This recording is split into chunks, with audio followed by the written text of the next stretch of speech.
I think that first of all, we have to be honest with ourselves that a lot of math has crept in for purposes of intimidation, to make cryptic, which is otherwise simple, and to create a kind of interference competition where the field could be restricted to a smaller number of players. So I think that there's a tremendous amount of abuse of mathematics, and I think that that's probably the right way for the INET energy to be funneled towards the abuse. But unfortunately, it ends up too often funneled towards the mathematics itself, where people have been brutalized by an instrument that in fact is not biased good or bad. And I think one place where you can see a difference is by asking that there be some sort of prose explanation for why a particular piece of mathematics needs to be introduced.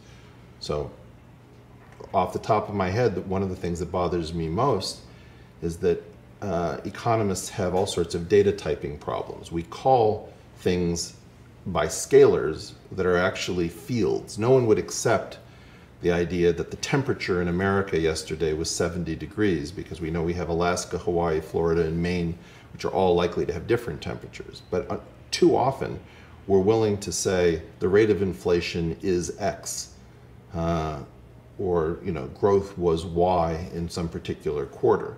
So one of the problems is that you're feeding the wrong data types back into the models. This means you can't make use of the field concept, which is used to regulate other self-regulating systems, as it is, let's say, in theoretical particle physics.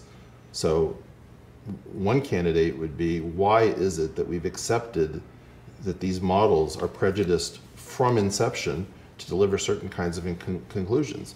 Having a single scalar for inflation or growth obviously means that the gauge is susceptible to fiddling. But if you try to fiddle with an entire field, that is a field concept, it's almost impossible. So I would love to see more autonomous mathematics that is not quite so amenable to special pleading from powerful interests.